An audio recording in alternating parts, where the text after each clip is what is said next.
दोस्तों, आज मैं आपको कहानी बताने जा रहा हूँ उस पहलवान की जो पहलवान अपने कुश्ती के करियर में कभी भी नहीं हारा।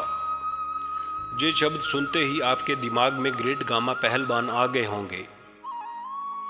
ग्रेट गामा पहलवान भी अपने कुश्ती के करियर में कभी नहीं हारे, लेकिन जिस पहलवान की बात मैं कर रहा हूँ वह विश्व विजेता पहलवान ग्रेट गामा का भतीजा मंजूर हुसैन और बोलू पहलवान है। बोलू पहलवान भी अपने कुश्ती के करियर में कभी नहीं हारा। बोलू पहलवान ने रुस्तमे जमा का खिताब जीतकर अपने परिवार के द्वारा चली आ रही पहलवानी की विरासत को आगे बढ़ाया। पहलवानी बोलू के खून में थी। बोलू पहलवान का ताल्लुक पहलवानों के खानदान से था। इनके दादा अजीम बख्श, पिता इमाम बख्श, ताया विश्व विजेता गामा पहलवान, नाना कल्लू पहलवान और मामू हमीदा पहलवान थे, जिनका नाम उस समय के रुस्तम पहलवानों में शुमार था और आज भी बड़े अदब के साथ उन पहलवानों का नाम लिया जाता है। पिता इमाम बख्श अपने समय के रुस्तमे हिंद पहलवान थे और पटियाला रियासत के दरबारी पहलवान थे। इनके ताया विश्व विजेता के बारे में तो सारा जहां जानता है। ग्रेट गामा के बारे में बताना मतलब सूरज को दिया दिखाने के बराबर। विश्व विजेता गामा ने विश्व विजेता जेवेस्को को हराकर वर्ल्ड चैंपियनशिप का खिताब हासिल किया। उन दिनों एक कहावत बड़ी मशहूर थी कि बड़े और घने वृक्ष के नीचे दूसरा वृक्ष पैदा नहीं होता, लेकिन इमाम बख्श ने रुस्तमे हिंद का खिताब जीतकर इस कहावत को झूठा साबित कर दिया। गामा पहलवान अगर पहलवानी के क्षेत्र में सूरज था तो इमाम बख्श पहलवान भी पहलवानी के आसमान पर 14वीं के चांद की तरह चमक रहा था। लेकिन उम्र ने इन दोनों पहलवानों के ऊपर हावी होना शुरू कर दिया।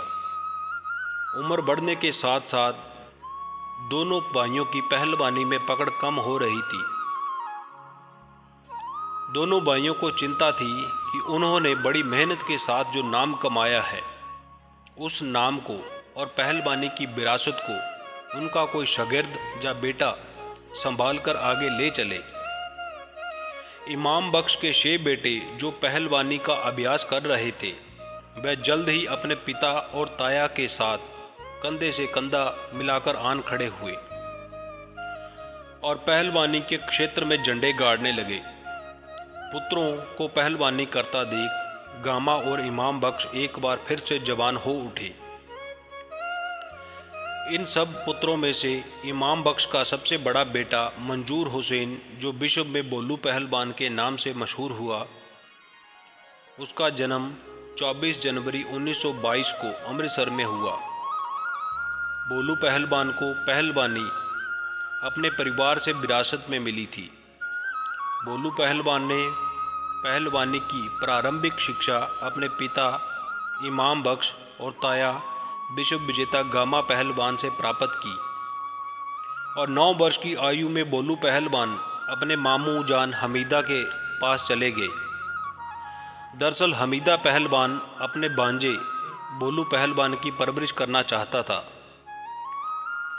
बोलू पहलवान अपने मामा हमीदा के पास आकर पहलवानी सीखने लगे। सालों के निरंतर अभ्यास ने बोलू पहलवान को 17 वर्ष की उम्र में मुकम्मल पहलवान बना दिया। अब बोलू पहलवान 6 फुट 1 इंच और 120 किलो वजन का नौजवान पहलवान था। बोलू पहलवान निरंतर अखाड़े में 3000 दंड बैठक पेलता, अखाड़ा खोदता, 10 किलोमीटर की दौड़ लगाता और तकरीबन 10 से 12 पहलवानों के साथ लगातार जोर आजमाइश करता। बोलू पहलवान की यदि खुराक के बारे में बात करें तो बोलू दूध, दही, मक्खन, बादाम और 5 किलो गोश्त का सूप पीता था। बोलू पहलवान की पहली कुश्ती हसन बख्श के बेटे अहमद बख्श के साथ लाहौर के मिंटो पार्क में हुई। ये कुश्ती दोनों पहलवानों के एक से बढ़कर एक जोर लगाने के बाद बराबरी पर छुड़ा दी गई। बोलू पहलवान की दूसरी कुश्ती आलिम पहलवान के साथ हुई। इस कुश्ती में बोलू पहलवान हर तरह से कुश्ती में भारी रहा और अंततः बोलू ने आलिम पहलवान को चित कर डाला। बोलू की तीसरी कुश्ती पंजाब के पूर्ण सिंह पहलवान के साथ हुई। पूर्ण सिंह पहलवान रियासत दरभंगा का दरबारी पहलवान था और उसके बारे में मशहूर था कि वह लगातार 10 घंटे डंड पेलता था। बोलू पहलवान ने कड़ी मशक्कत के बाद पूर्ण सिंह पहलवान को उज्जैन के दंगल में चित कर डाला।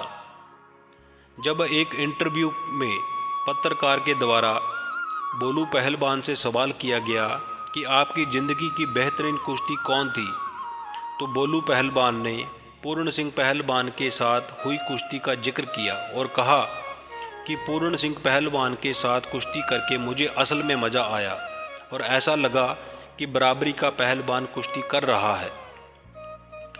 पंजाब फतेह करने के बाद बोलू पहलवान ने रियासत कोल्हापुर का रुख किया। उस समय वहाँ एक नामी पहलवान था जिसने उस समय के नामी पहलवानों जैसे जीजा पहलवान, अल्लाह बख्श पहलवान, गुलाम मोउद्दीन, इन सब पहलवानों को चित कर डाला। तभी प्रबंधक कमेटियों ने बोलू पहलवान को उस पहलवान के विरुद्ध मैदान में उतारा। बोलू पहलवान ने 1 मिनट में ही उस पहलवान को चित कर डाला।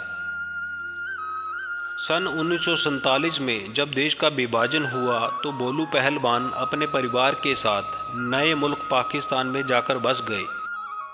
रुस्तमे जहां गामा की मृत्यु के पश्चात बोलू पहलवान ने दुनिया भर के पहलवानों को चुनौती दे डाली और साथ में ये शर्त भी रखी कि उसके साथ कुश्ती करने से पहले उसके 5 भाइयों के साथ कुश्ती करनी पड़ेगी।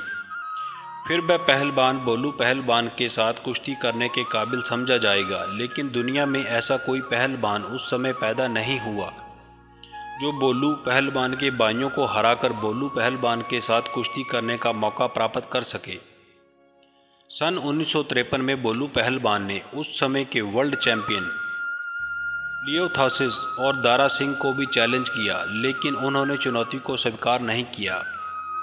बोलू पहलवान ने $0.1 मिलियन का इनाम भी रखा और अंतर्राष्ट्रीय अखबारों में घोषणा करवा दी कि यदि कोई पहलवान उन्हें चित कर दे तो वह इनाम की राशि प्राप्त कर सकता है। लेकिन दुनिया में से कोई भी जवाब न आया और ना ही कोई पहलवान उनके साथ कुश्ती लड़ने के लिए तैयार हुआ। सन 1962 में पाकिस्तान रेसलिंग एसोसिएशन ने बोलू पहलवान को रुस्तमे जमां के खिताब से सम्मानित करना चाहा, लेकिन इसके लिए ज़रूरी था कि बोलू पहलवान पहले अंतर्राष्ट्रीय प्रतियोगिताओं में वर्ल्ड चैंपियनशिप जीतकर वापस आएं। लेकिन कोई भी अंतर्राष्ट्रीय पहलवान बोलू के साथ कुश्ती लड़ने को तैयार ना हुआ। आखिरकार सन 1967 में बोलू पहलवान ने विश्व चैंपियनशिप में क्वालिफाई कर लिया। इस कंपटीशन में बोलू पहलवान ने 44 पहलवानों के साथ कुश्तियां लड़ी और अंतिम मुकाबले में फ्रांस के हेनरी पेरी पहलवान को पराजित कर विश्व चैंपियनशिप जीत ली। इसके बाद बोलू पहलवान को रुस्तमे जमां के खिताब के साथ सम्मानित किया गया। चैंपियनशिप के अंत में बोलू पहलवान ने प्रेस कॉन्फ्रेंस करके ये भी ऐलान कर दिया कि यदि भविष्य में कोई पहलवान ऐसा कहे कि अगर वह मुकाबले में होता तो बोलू पहलवान को पराजित कर देता तो वह पहलवान भी अपना भाग्य आजमा सकता है। मैं 24 घंटे में मुकाबले के लिए आ जाऊंगा। बोलू पहलवान इस चैंपियनशिप में 5000 पाउंड का इनाम भी रखे हुए थे और उन्होंने कहा था कि यदि कोई पहलवान मुझे पराजित कर दे तो ये $5000 का इनाम प्राप्त कर सकता है।